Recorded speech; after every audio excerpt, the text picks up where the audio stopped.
Jai Hind and welcome to Dev Talks. This is Aadi. Thank you so much for joining me for this very interesting talk that I have for you.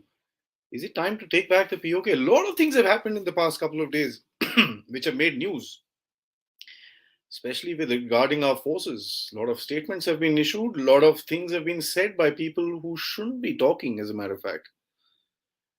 There's a new army chief in Pakistan, Lieutenant General Asim Munir.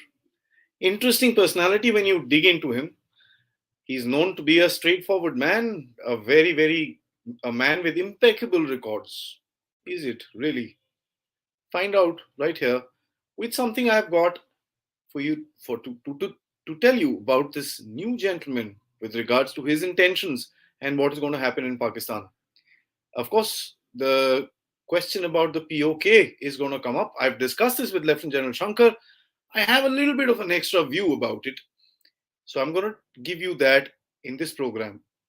But before we begin, request you all to please like this video, subscribe to this channel. If you're new to this place, hit the bell icon so that you get notifications. I do a show a day nowadays, and I've got some interesting ones lined up in the next couple of days with an update on the Ukraine war and the upcoming Russian invasion. Done some research and figure out if there is an invasion, how will it happen?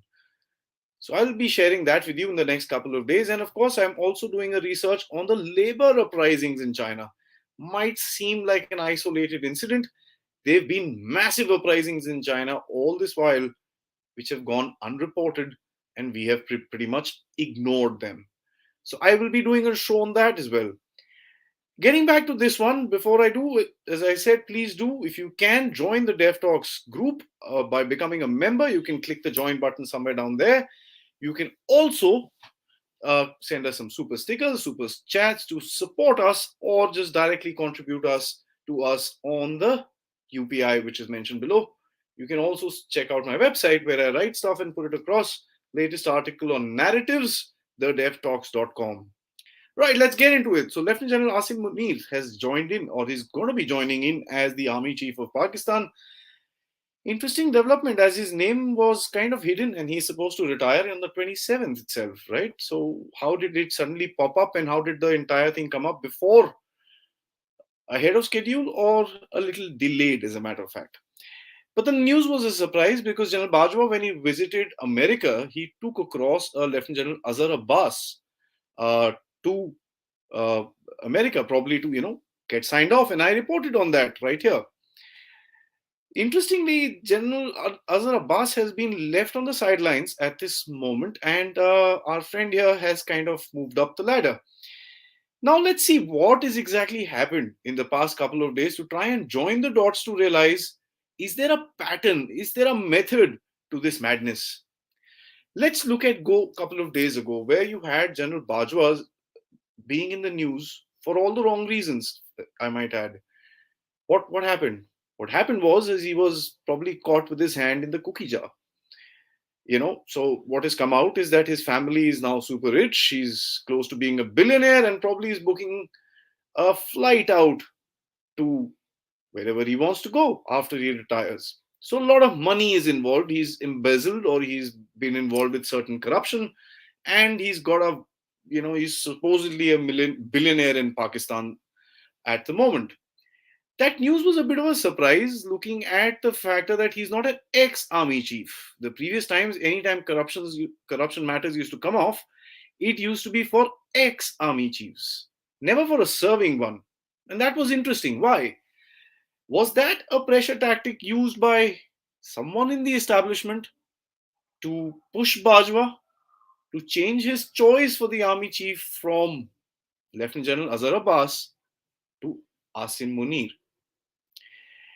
That's something very, very interesting to me, because if that is so, and that is something that some people, I won't say a lot of people, some people in Islamabad have been referring to, and certain people I have tried to be in touch with to get some information from that place, uh, tell me that that may be a pressure tactic that could have been used against Bajwa to ensure that the position changes.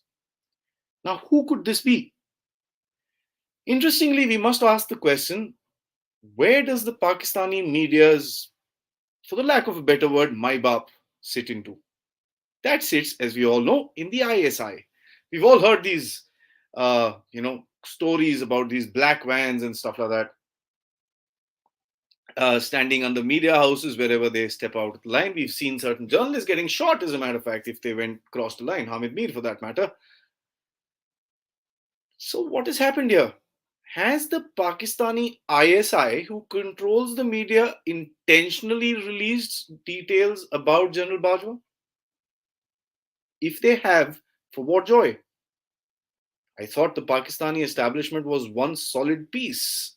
Seems like there are cracks in that solid piece, and there is probably a little bit of a covering on top that gives an image, at least at the moment, of being a solid piece. Imran Khan has been able to do some damage to this establishment, and that is pretty evident. And I'm kind of, let's just break it down a little bit. So I'm trying to say that there are kind of two factions within the ISI. One faction released a certain news about General Bajwa to the media to put pressure on Bajwa to kind of get in line and sign off on the chief that they've decided and probably escape or move out and go away from the country. And the second faction, which is obviously opposing this and trying to do something totally different. Probably that's the faction that is supporting Imran Khan, because the current army chief and Imran Khan don't really have a right relationship, if I may. Right, so this is my scenario that the ISI is kind of playing two games at the same time. This particular army chief is an ex-ISI chief. 8 months is all he stayed in that job. And interestingly, Imran Khan had got him removed from that job. So he had become the ISI chief, I think, in 2018, somewhere in the middle. Somewhere towards the end. After that, what happened? What happened was he did some investigations, right? Before we come, I'm sure all of you, when I say 2018, 2019, the first thing that tings in your head is Pulwama, but let's just put a pin in it right now and discuss about Pakistan. I'll talk to you about Pulwama as well. So Pakistani army chief, or the Pakistani ISI chief for that matter, Asim Munir, who's the current probable army chief or the upcoming army chief, had done an investigation and realized that Imran Khan's Jinn-speaking wife had some corruption cases, and especially with that, that lady, that bag-carrying lady, Farah Gogia, who escaped the country. He went and told Imran Khan on his face, listen, dude, you've got some cases on you. You've got this thing happening. Your wife is doing this all. Before it comes out, please get it stopped. What did Imran Khan do? Probably pacified him, threw him out of his office, called up Bajwa and said, isko yahan se nikalo. Promptly speaking, a month or something later, this guy was moved out from there as a corps commander somewhere in the side. His last position was, of course, the quartermaster general of the Pakistani Army. So that's interesting. And as I said, he was about to retire and he's now become the army chief. So that's a big problem that he had with Imran Khan, where he was kind of removed, but he kind of gracefully went. He didn't create much of a challenge when he left the ISI position. He just quietly packed his bags and walked off to wherever he was told to. Now, what happens after this? So Imran Khan and him, as I said, have a bit of a challenge. The second faction, which is supporting the current army chief, the income or the upcoming army chief, of course, put pressure on Bajwa. And the civilian establishment seems to be sitting on the side, with Shahbaz Sharif spending most of his time abroad, as a matter of fact. He's supposed to go to Turkey in the middle of a war again. Imran Khan went to Russia at the start of the war. When Turkey is attacking Syria today, I think Shahbaz Sharif wants to go there. So that tells you the strategic foresight. Now, anyways, let's get back to this little game. This particular general, Asim Munir, was the general of the ISI during the Pulwama attacks. Right? So that tells you a little bit about his game. And he was the chief of the ISI, so nothing happens. I mean, as they say in Pakistan, parinda par bhi nahi marta hai bina ISI ke. So that's something which we need to understand. So he was the guy behind that entire thing. If he didn't plan it and execute it, he probably knew about it and he supported it in some way. Of course, he was also the guy that Ajit Doval spoke to and told him to release Abhinandan. And then, of course, you know the story which was described in the Pakistani parliament. That story would have gone to the chiefs. The chiefs' legs shook, and Abhinandan came back.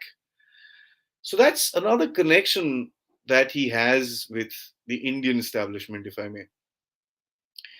Of course, he's served a lot in the Kashmir area. He has a medal, if I'm not mistaken, for aggression or for what I think positioning towards India in 2002.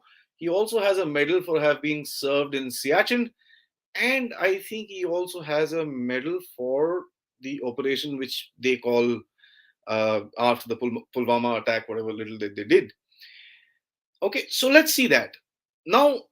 How does Shehbaz Sharif kind of and Nawaz Sharif and Shehbaz Sharif kind of fit into this entire thing?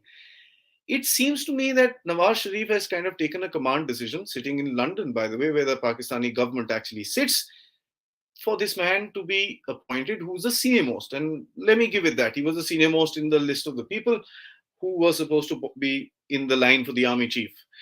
We also know Shehbaz Sharif had a different perspective. I think he had the perspective of General Bajwa. He wanted to get this Abbas, the other guy, up where who General Bajwa had recommended. So that's, I think, the divide which is also coming up there. Of course, the big elder brother prevailed, and the senior most became the army chief. I want to talk about what challenges does this guy have in front of him today, right? We've kind of discussed for the past 10 minutes who this guy is, how he got into the position, the divide between the ISI, and the general politic behind his, if I may, positioning. What is now his big challenge? Now, his big challenge are kind of threefold, right? His big challenge is going to be one. You can see today in Pakistan that there is a mistrust which has come up with regards to the army. People don't really like it. And Imran Khan, if he's been successful on one particular thing, he's been successful in ensuring that there are protests against the army in Punjab, which is very critical for us to understand because a large part of the army does come from Punjab. So he's been able to create a little bit of an anti-army perspective. Pakistan was all about its army. So once you have an anti-army perspective within Pakistan, that seems a bit dangerous for the well-being, if I may, the well-being of Pakistan. So his challenge is going to be to try and create a certain amount of trust back within the people, where the people stop protesting and abusing the army. Now that has 2-3 games in it. One, of course, the protests which are happening. I believe Imran Khan is supposed to go for a long march or something like that in the next coming couple of days. Now, if he does, that's a big challenge. That's going to be a show of force by Imran Khan towards the new army chief, telling him that, listen, I'm still a power to be reckoned with. And if that is so, that will also tell us that the powers backing Imran Khan within the ISI still have a little bit of a game in them. So that's something that I see happening in the next couple of days. This is going to be a kind of a challenge and an opener for the new army chief, if I may. His challenge, of course, is going to be keeping that trust back. Now, if anything, God forbid, anything happens to Imran Khan, and let me say that again, anything, a little slap on the face by a little kid on the road, there's going to be trouble. We saw the reaction last time when Imran Khan got shot. Yes, no, I don't know. I've not seen the reports, but there's a lot being spoken about it. A different story. If we believe the reaction that we saw then, what we will see now would be a totally different game. Remember, this is a new army chief. People know he's not probably fully in command of the place, and they have an opportunity. So that's something which is a pretty dangerous scenario for Pakistan itself. The second challenge that he will have would be, of course, to keep the army together. There are a couple of guys, Ghafoor. There is, of course, the Faiz Hamid, who are known Imran Khan loyalists. There's a huge coterie of ex-army men who are still very, very loyal to Imran Khan. And the we know the armed forces personnel, that association which they run, they've got a Twitter account also, and they've put out quite a bit of stuff in support of Imran Khan. So that's a bit of a challenge that he'll have to handle. And how will he sit on the desk with these opponents where the co-commanders meet? Because both these guys, Ghafoor and Faiz Hamid, are co-commanders. Unless he pulls a purge and gets them out of there, then he will, of course, have absolute control of the thing. So that's going to be a challenge for him. Does he want to go that heavy-handed in this sort of a political scenario or not? We'll have to see. The third challenge for him would be to see that if Bajwa requires to leave without a scratch, well, that's a big thing. Bajwa requires to leave without a scratch. The last time anybody left, there were cases and this and that. Of course, General Bajwa, 5-6 years. He doesn't need to have a bad exit. He needs to have a good exit. He needs to be remembered and revered and so on and so forth. As the man who lost Kashmir, by the way. He's the man who lost Kashmir. He's the man who could not do anything. He's when we hit them, and he's also the man that brought Imran Khan. So of course he would want to go gayab from the scene so that that entire game doesn't get played and he doesn't get involved and dragged into the dirty politic. And of course, thodi bahut jo izzat bachi hai wo bachani padegi. So that's going to be another challenge for this new army chief. Of course, financially, the Pakistanis are in deep, deep trouble. That's going to be it's not a big challenge. It's a humongous challenge for the new army chief. If Bajwa used to call up IMF and say, "Yaar, please kuch kar do." He used to call up US and say, "Yaar, please kuch kar do." When the Imran Khan used to go and muck it up with the Saudis, Bajwa used to go and say, "Saab, sorry, yaar, wo pagal hai. Kuch paisa de do." So he was doing all that. So that this responsibility, of course, goes as a handover to the new army chief as well. As far as the new army chief is concerned, he's got a bit of a handicap as far as US is concerned. He's not trained there. He's not integrated with the US army as the rest of the chiefs are. The chiefs are normally educated in a certain way, some college, some this, some that, some course. They go to the US and kind of, get, that's how US does, put their perspective across to you. And with countries that it needs to, of course, a lot of Indian army people also go there. It doesn't mean that they're all on the hook. The countries that US needs to do with that, it kind of integrates them into their game. This guy has never been there. This guy has not done a course. This guy has not done anything. What this guy is famous for is for being Hafiz-e-Quran, which is basically a man who can recite the Quran top to bottom. That he achieved when he was posted in Saudi Arabia as a colonel. So he's got good relations with the Saudis, but US is going to be a bit of a challenge. So these big organizations, FATF, you've got your World Bank, you've got the IMF, where Pakistan seems to be stuck once again. These things are going to be left pretty much to the civilian leadership, and that might be a bit of a challenge. As far as China is concerned, I don't see much of a open-ended interaction with China. But him being in the ISI tells you that the Chinese intelligence, which is the MSS, would be in touch with him quite frequently. During those days were the heydays of, the entire sort of CPEC projects that were going forwards, of course, and the Chinese did perceive certain threats. Those threats materialized a little later, but I'm sure the Chinese would be aware or even in the loop of what is happening in this place. I wouldn't go far as to say that the Chinese had a hand in his selection. That would be a little far-fetched because the Pakistani government, the Pakistani establishment, for all that it is a homogeneous body which will kind of deal with its own self. US, yes, has a certain role. I wouldn't kind of put my money on the fact that the Chinese have that much role in it. They would have a certain influence, I'm not saying that, but an active participation, which we see from the USA, I don't think so. He's not visited China or anything like that, so he's going to kind of have to develop the relationships with the Chinese and as time goes by with the various projects and stuff like that. So that's another challenge that I gave you. Another big challenge which I see in front of me is, of course, going to be the western border. We know the soldiers are dying every day. I mean, there have been killings after killings after killings after killings, and it's going crazy. It's happening in Balochistan. It's happening in a lot of other places. As a matter of fact, Swat, which is supposedly taken over by the TTP. They've been asking for taxes and stuff like that. So there's a lot which is happening in that region in the west. Uh, the Afghanistan, the Taliban is pretty much stealing their so-called fencing that they've done, and that's what I think the Pakistanis are a bit groused about, that those guys are stealing our fences and this and that. Anyways, so Afghanistan is going to be a big challenge for him. Now let's come to the topic of discussion.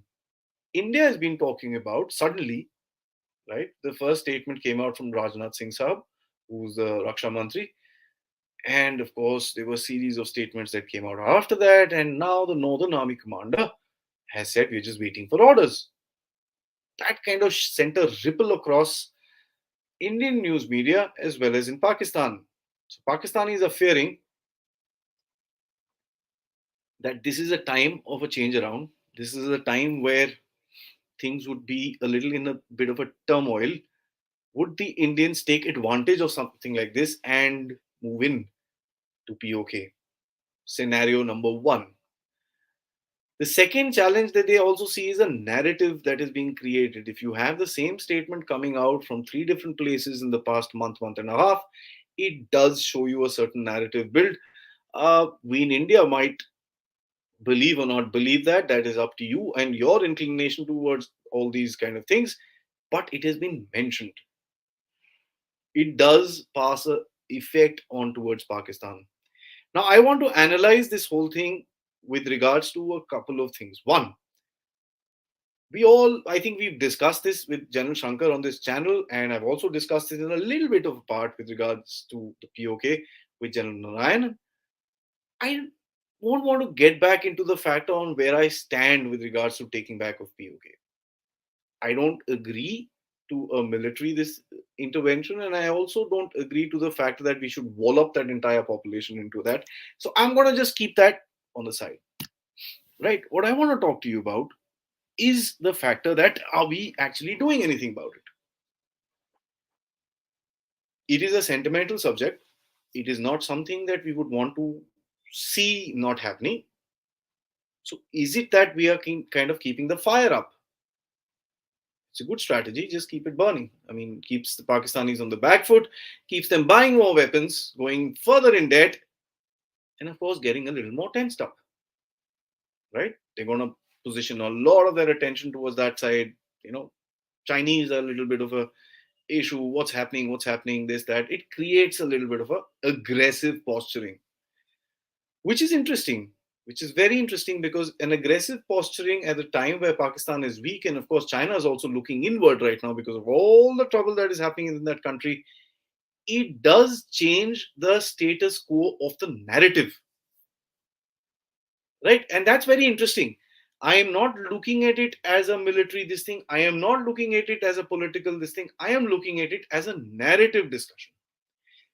Me and General Shankar again had a discussion on this about what our narrative should be and how it kind of stands. And he was, I mean, that guys, if you've not seen that talk, please check it out. It was a brilliant talk where he kind of put it across how our narrative should be constructed. It was a very raw sort of a discussion, but it came out in a certain structure where he said the core value of our narrative should be the truth.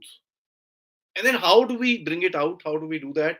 We kind of had a chat there. I don't want to, repeat that. It'll just take too much of a time. If you want to get details, watch that show. It's really fun.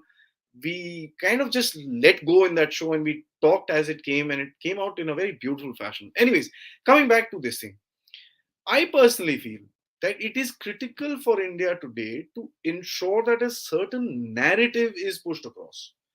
When you are putting a narrative today, how many times did you mention this POK thing before? You probably said it once in 6 months or during an election, and I'll admit that a lot of people might not be happy with me, but yeah, it is a rousing factor, right? It is. It makes you feel good. Yeah, we're gonna do it someday. Fair enough. I'm swaying on both sides.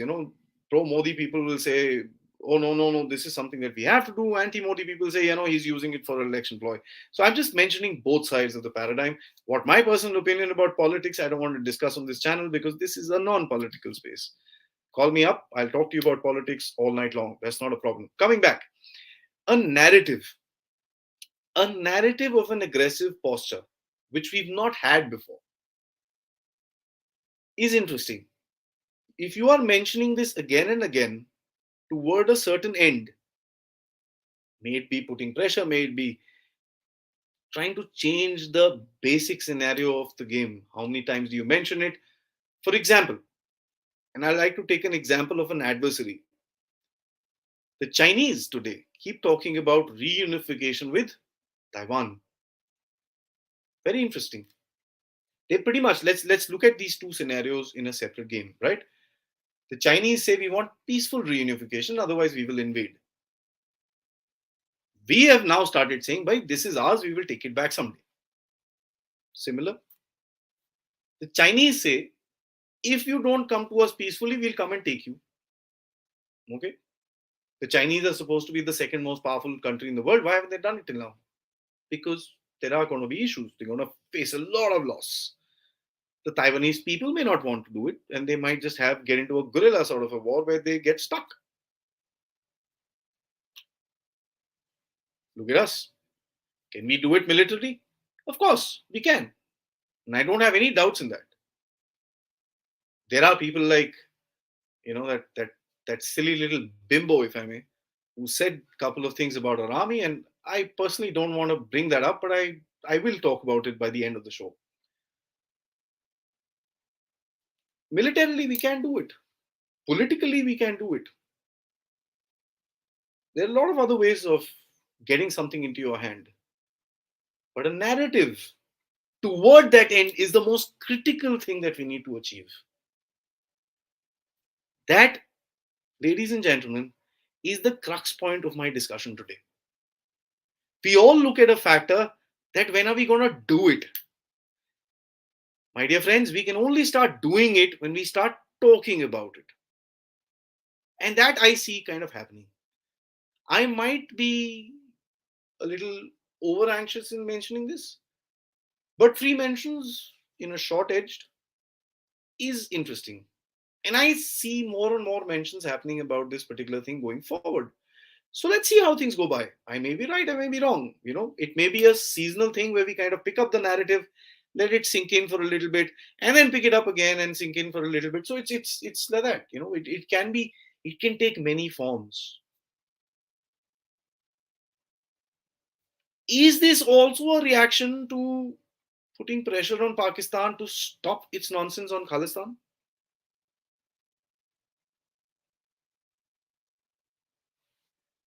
Games are played like this. And interestingly, some time ago, I've had a realization that we may think in India, a lot of people, and I see that on my WhatsApp group, a lot of people, and with all respect to everybody, I see a little frustration because we don't get to know what India is doing to counter these things. Most of these things are done in the dark shadows. For reference, as a matter of fact, a beautiful podcast by Smita Prakash with Colonel Hani Bakshi. I mean, look at the way the guy did not speak about so many things. He said and he didn't. Right? So it kind of tells you there are certain things that happen behind which cannot be spoken about. Okay?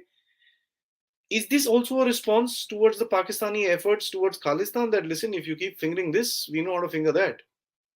And that for you, my friends, is going to be pretty dangerous because you lose the border with China, which is your all-weather friend and can come to your support and this and that and the other. So is this counter pressure? Could be. I don't get direct phone calls from Mr. Doval or anybody else in the securities establishment. I'm just trying to analyze. What else comes out of it? What else comes out of it is also a public discourse. We spoke about POK in an emotional aspect, right? Today we are talking about POK in an analytical aspect where we are actually discussing whether What kind of action should be undertaken for something like that? So there's a difference. There's a change of the way that you look at things. Now, I'm not trying to blow a bean of this particular government or anything for that matter. I'm just trying to analyze situations as they come in front of us. Pakistanis are at their weakest right now. There's no question about it, and they're going to get weaker and weaker and weaker. A lot of us believe that they'll break up and die. Well, I don't think so. I mean, and I'm going to say this very clearly. I'd rather deal with one Pakistan rather than five of them if it breaks up. So it's easy to talk to one army chief. I can't talk to five tribal warlords who are probably nuclear armed. So, you know, that's my perspective. Anyway, so Pakistan is at its weakest right now. It's going to look at support coming in from China. It's going to look at support coming from Saudi. Of course, the Saudi guy did not come to Pakistan because he didn't say it, but a lot of Pakistanis themselves said, the army chief issue is happening. He feels that there is a lot of uncertainty within Pakistan, so he wants to come a little later. And after the G20, he was supposed to stop by India and then stop by Pakistan and kind of go forward. But he didn't come. And of course, the Pakistanis would have said, "Yeah, tum kya yaar, hamare paas nahi aa rahe, to Indians ke paas mein mat jao." So he said, "I've got this and that." All that happened. But he is coming back to India in some time, and that's something which is known. Now, um, that tells you that the Saudis were also probably waiting here. Who are these guys going to bring in? Do we trust the person that these guys bring in? Is he going to be as big as a weakling? And let me say that very clearly. I find Bajwa to be the weakest Pakistani army chief ever. The weakest. I mean, the guy had no guts. Look at it. Either the opposition to Bajwa knows so much about him that he's scared himself, or he has no guts. Let's look at it. Terrorist attacks happened. Surgical strike. Nothing. Another attack. Balakot. Yeah, they came. We shot them down. They gave Abhinandan back on a platter. What happened after that? Tuck, tuck, tuck, tuck, tuck, tuck, tuck, tuck. Ceasefire. Who backed off? And then, of course, the biggest thing, Article 370. He will always be remembered as the army chief who lost Kashmir. And I'm going to say that again and again. I firmly believe so. What did he do? What could he do? Nothing. That's something we need to understand. So, Pakistani army, by the sheer weakness of General Bajwa, has come to a point now where they are internally fragmented, divided, weak, and probably fighting amongst themselves for control of the situation or of the country. That's where the money is, guys. Money has to be made. That's the bottom line. So that's what I see happening there. What is the future of a country like that? The future of a country like that is it will be kept on life support. The Chinese will give it some money. The Saudis will give it some money. The Americans might just kind of push forward a IMF or a World Bank tranche or something like that. And Pakistan will chug along. How does India look at all this stuff? And when I'm saying it, Pakistan will chug along. Let me say this: the chances of, yeah, they might just financially um, um, go bankrupt and declare a default or some crap like that, but nothing beyond that. There will be help. Of course, this guy has gone to COP27 and got some climate damage fund or something like that. So yeah, they'll figure out some money here and there. Uh, they'll have to figure out elections in the next some time. So that's going to cost a lot of money. I don't know how that will go forward. Let's see. It's a little too early at the moment. The Pakistanis will also have another big, huge problem, which is their internal population. Population is exploding, right? They're not going to have food to eat in the next year. They won't have the money to buy the food. So they're going to be crisis, right? They're going to have tough time. And I'm sure a lot of us will spend a lot of time analyzing what's happening in Pakistan, probably come to a conclusion that, oh, the time is very little and this and that. Let's see. You know, let's see. Another small little thing I wanted to talk about is this girl. And okay, before I get into that, let me just put something across very clearly. I don't like discussing politics on this particular program. I have not done it, and I don't intend to do it. There is no Congress BJP happening here. Having said that, when for political motives, certain people make certain statements, dialogues, and I don't even think that was for political motives. I think that was for self promotion in a petty way. And we've seen that happening. Certain people getting a certain amount of attention towards them, may it be good or bad, they kind of feel any attention is good attention. This is kind of becoming a trend. Okay, and I want to compare this with Pakistan for a moment. The big problem with Pakistan today is that the public, the people, don't trust the army. That, my friends, is a recipe for disaster. Right? Of course, the in Pakistan, the army will whip people into shape and they'll kind of keep shut.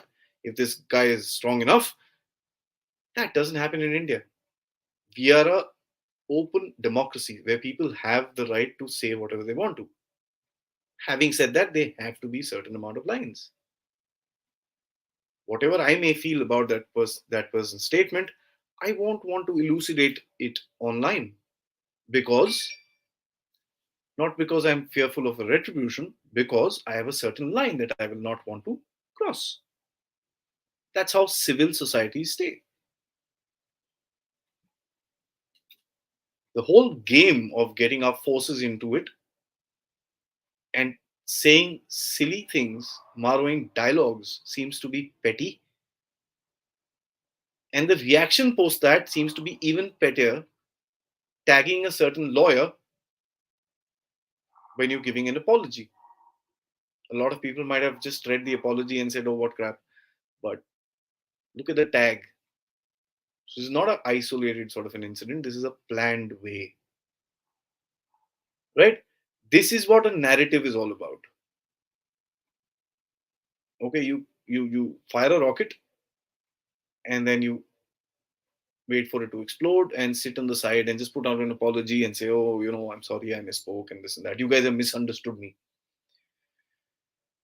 That's how narrative is put across to you. Now, for the past 2 days, Indian news media has been running across over this. Twitter has gone mad over this. People have been angrily putting out all this stuff.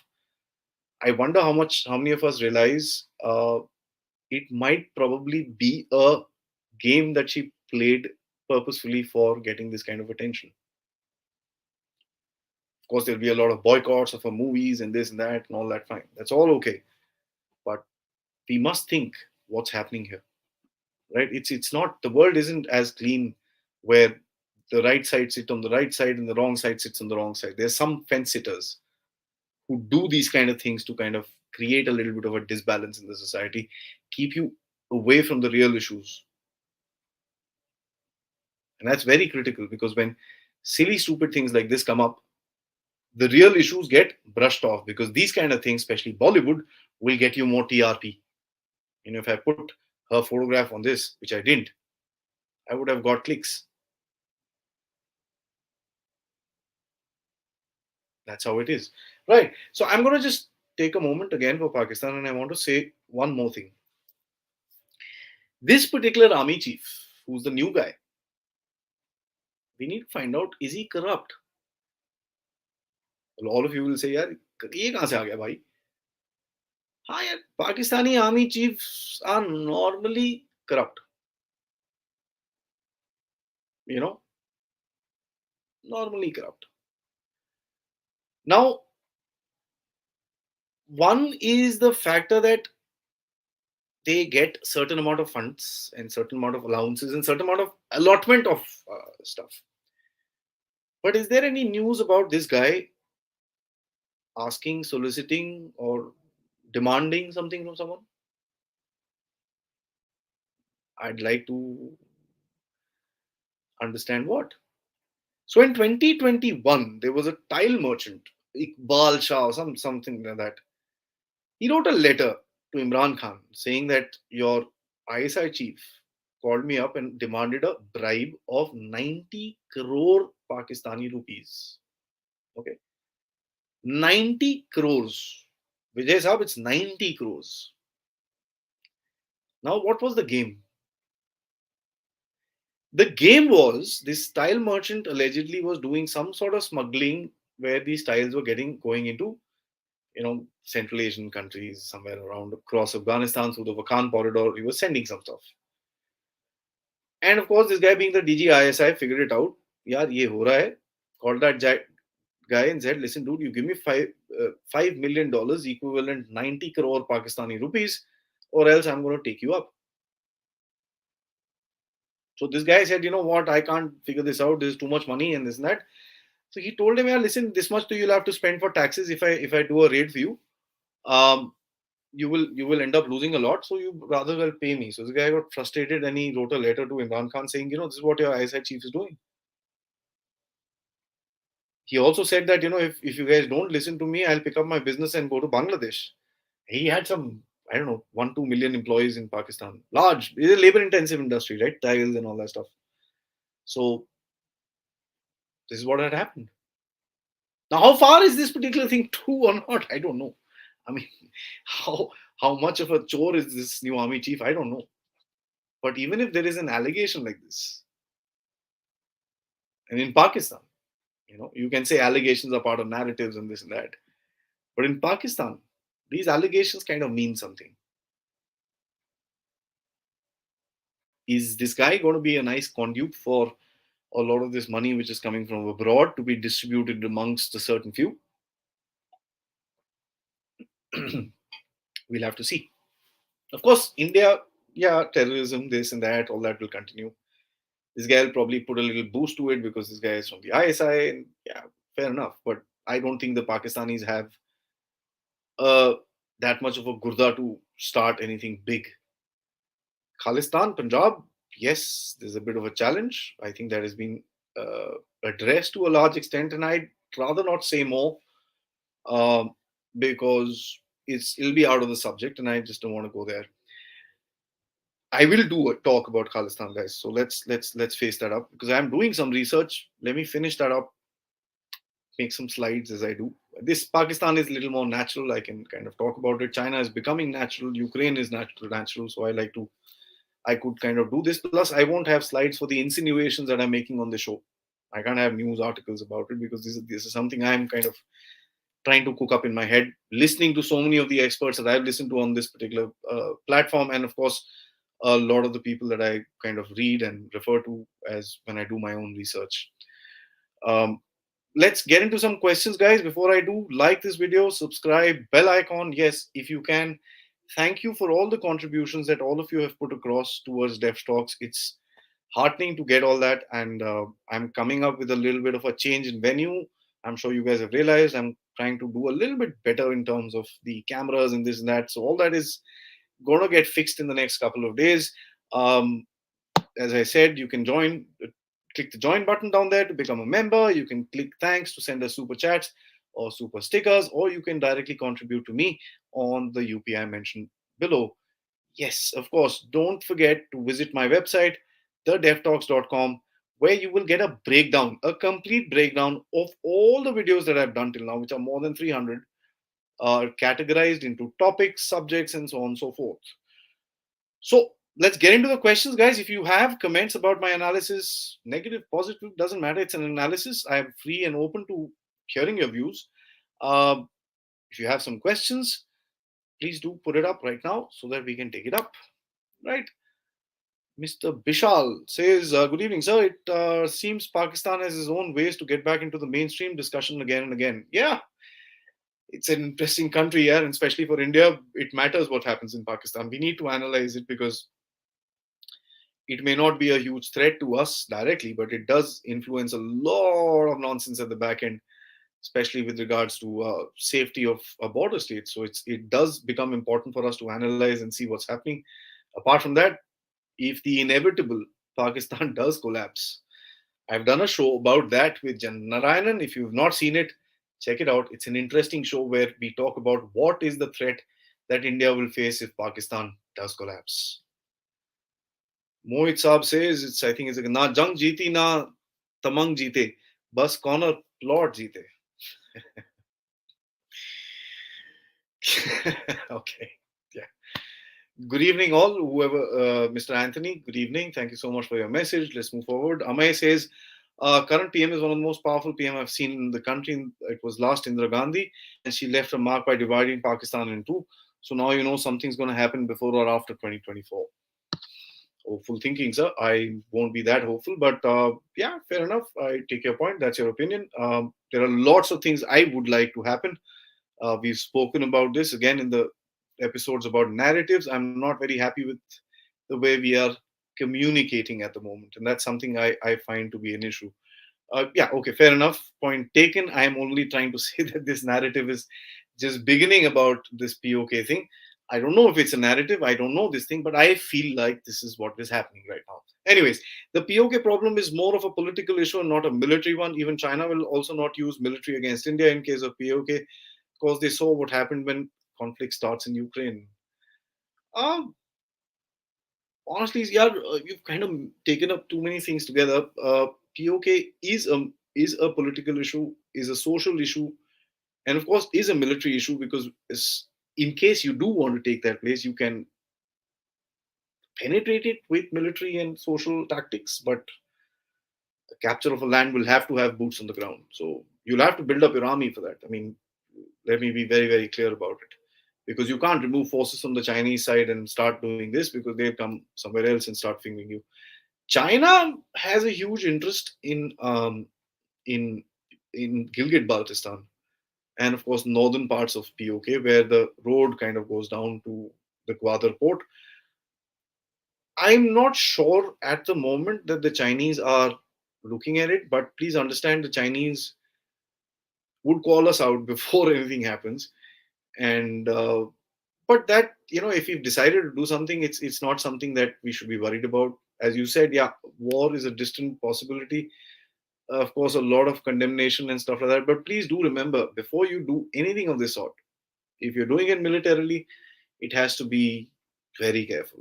Today, the world does not kind of have the acceptance of another mainstream military conflict, if I may. There's small conflicts all over the place. As long as it doesn't affect the main trade of the world, people don't care. But India is going to be in the center and it's going to be a lot of pressure. So let's see. I mean, there's future's uncertain. Yeah, I'm saying it right now. I might just, you don't know. It's an analysis can go wrong, and that's fine.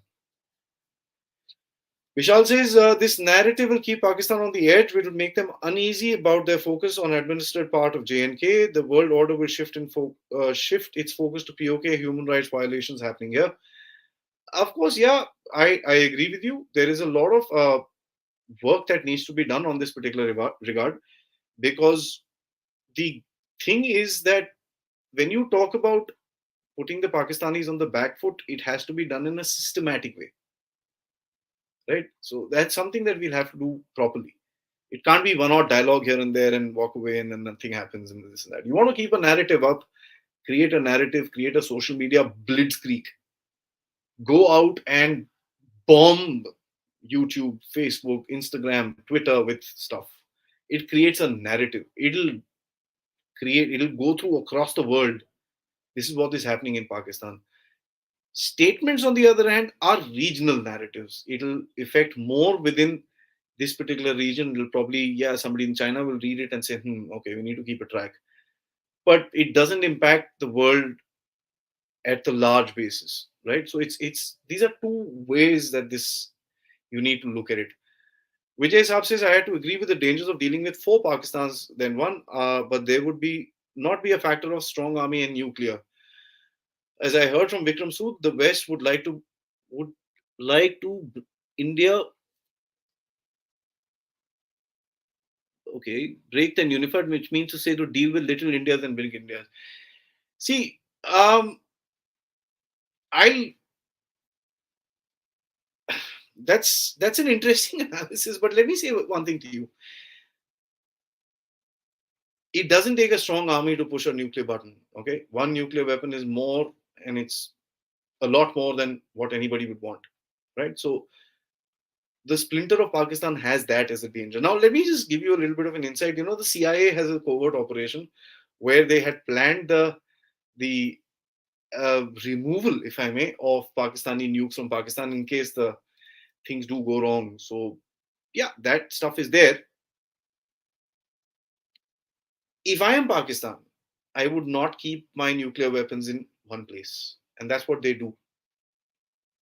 And I firmly believe, till now at least, that the Pakistani army, don't listen to the politicians, pow pow kabam and all that stuff, is not silly enough of using their last trump card, the jewel of their crown, by talking about it loosely, because the world might just react to them in not a very friendly manner.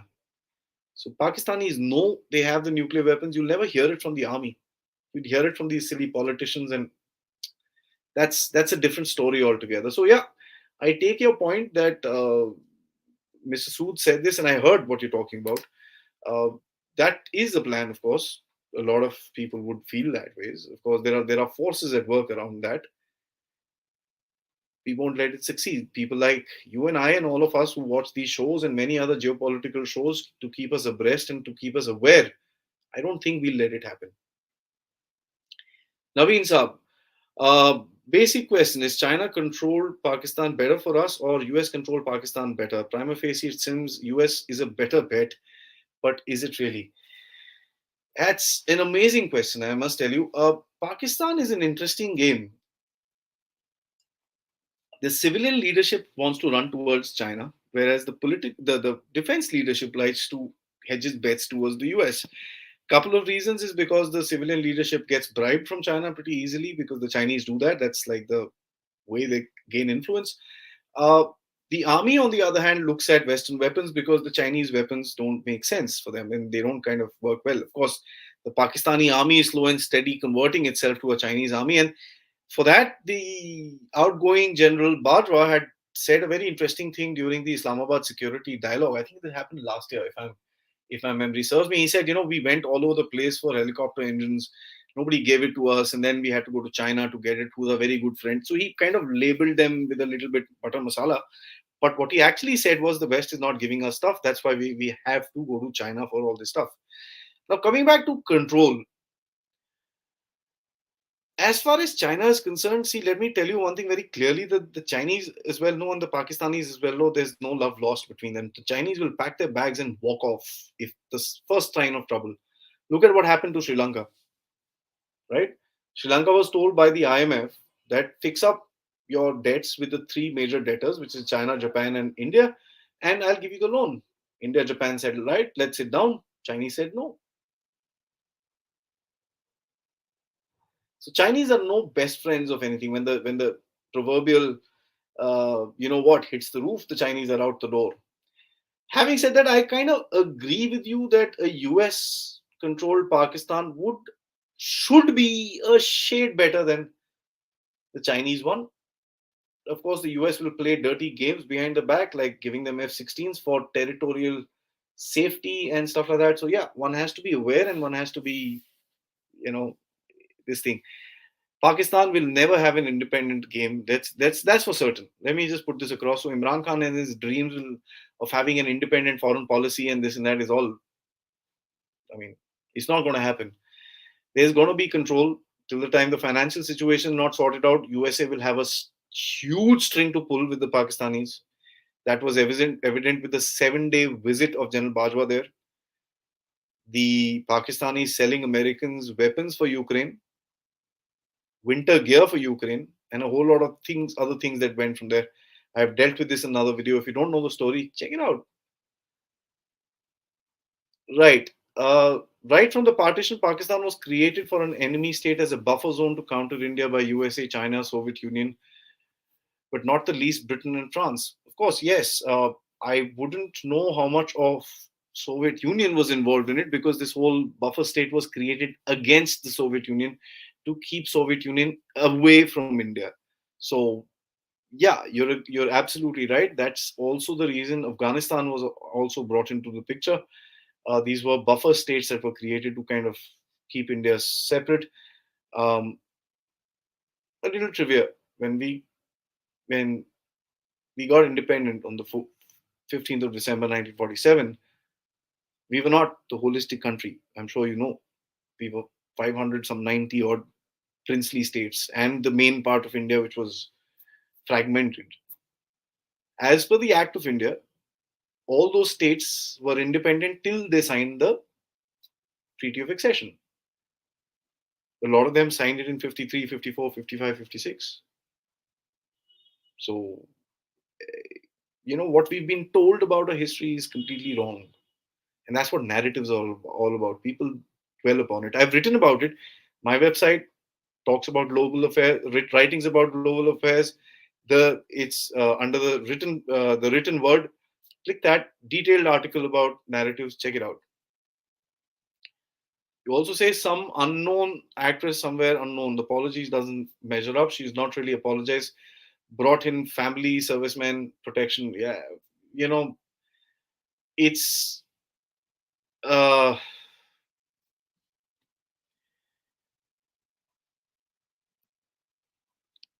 meatheads, if I may. Right? These are people with something I won't want to use as a word in their heads, and that's what they do for cheap popularity and stuff like that. And we've seen that before with Bollywood. If I've got a very small voice, but I find this whole thing ridiculous. Why do we listen to these people? Why do we give so much attention to them? Who are they? What have they done? Acted in some movies where they take 37,000 shots to click one scene? Fair enough. I mean, I just don't understand it. I don't watch movies myself, and I've never been fond of it. And I find these guys to be absolutely pointless to have a conversation on social issues. They should keep quiet and keep away and keep doing what they're doing. Bankrupt, a corrupt Pakistani army chief may be better for us than an ideological one. Would you like to hear your views on this, sir? How much more ideological do you want this guy to be when he's known as Hafiz-e Quran? I don't know if he's ideological or corrupt or both.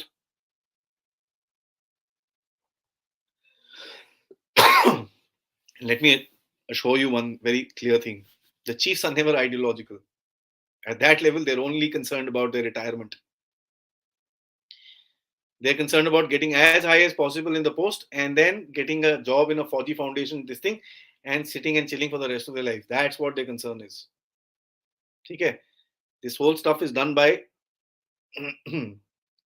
other stuff. So it's the sad state of affairs. How about USA's eyes on Pakistan development of army chief? I'm sure they won't let go of Pakistan to hold Taliban. I'm sure not, sir. There is no question about it because I personally believe that the US is going to start using Pakistan in a very, very strong way. Um, Brings about a thought in my head that why is there an ISI guy as an army chief? Is there something which is in the pipeline? I'm not sure. We'll have to see going forward. At the moment, it's just speculation on my part. But excuse me, I'd like to say that USA has enough of influence within Pakistan to not care who's sitting there and figure out how to kind of you know get their way out. If we take back POK, what about the accommodation of those radical people? And it's exactly my point, Abhiram. I mean, watch the show with Janet Shankar. We spoke about it in grave detail. I don't support it. Let me say that very clearly. Land, okay, give us the land. But I don't want to be, sounding like a maniac when I say clear the people and give us the land. No, that's not going to happen. People are human beings. They are radical and this and that. They're just not our people. They're not Indians. I don't want them here. Let me be very clear. I don't know what is going to come across.